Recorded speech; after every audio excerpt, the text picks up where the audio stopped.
c'est une carte du XVIIIe siècle, la partie qui est en rose et la partie la plus ancienne qui était prise dans le rempart. Lequel rempart a été détruit à la fin du XVIIIe siècle. Mais déjà, en 1622, entre 1622 et 1625, on a commencé à détruire le rempart sur tout le long de l'esplanade, où aujourd'hui il y a le musée Fabre et tout ça. Voilà. Pourquoi? Parce que à Montpellier, pendant une centaine d'années, les catholiques et les protestants se sont fait la guerre, une véritable guerre civile. À plusieurs reprises, les protestants incendiaient toutes les églises de la ville. Et en 1622, la ville était tenue par les protestants. Ils ne voulaient plus payer les impôts, ils s'étaient armés et ils avaient incendié toutes les églises de la ville.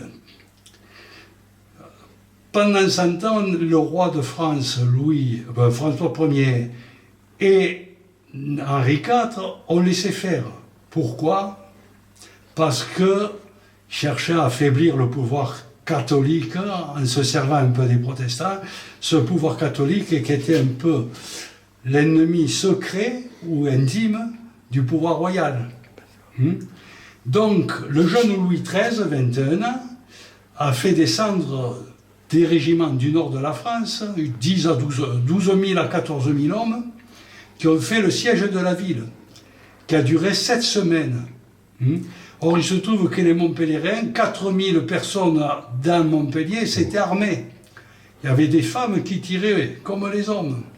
Ce siège qui a duré 7 semaines a fait pas mal de morts, parce que l'armée royale envoyait des boulets de canon. On dit qu'il y a eu 9 000 boulets de canon envoyés pendant ce siège. Du côté des soldats du roi, il y a eu 3 000 morts. Du côté des Montpelliérains, 500 morts. Or, ça s'est passé en août et septembre 1622. Ça fait beaucoup de morts, sans compter les blessés.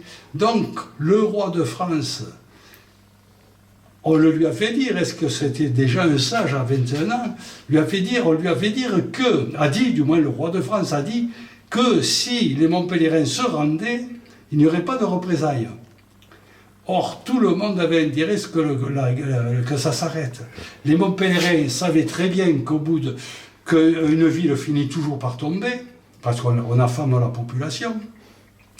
Et le roi de France avait intérêt que le carnage s'arrête. Donc, les Montpelliérains se sont rendus. Au bout de 7 semaines, ce qui s'est passé, c'est que les soldats du roi sont rentrés.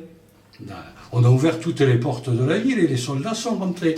Et le roi a dit, maintenant, vous allez nourrir et loger les soldats qui vont rester. Bon. Seulement, assez rapidement, on a décidé de la construction d'une citadelle, où à l'intérieur, aujourd'hui, il y a le lycée Joffre. Cette citadelle fut construite avec les pierres de la démolition du rempart tout le long de l'esplanade. Et on l'a construit, cette citadelle. Alors, évidemment, les 12 000 hommes ne sont pas restés d'abord. On en a laissé que quelques-uns, mais ces soldats étaient là pour le maintien de l'ordre, d'une part, mais en même temps pour détruire ce mur, cette muraille. Ensuite, on a construit la citadelle avec ça. Ensuite, on a fait un mur qui partait d'un bastion de la citadelle jusqu'au bout de l'esplanade. Et de l'autre côté, de l'autre bastion de la citadelle, jusqu'à la Comédie.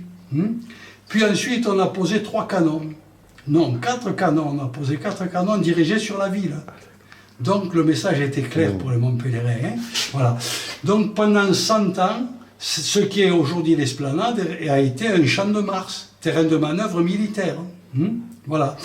Et à la fin du XVIIIe siècle, alors on a commencé à détruire tout le rempart de la ville, parce que la ville avait besoin de s'aérer, de se développer librement. Voilà. Et il y a une chose qu'il faut observer, ça c'est mon idée à moi, c'est que Montpellier, on l'appelle le clapas.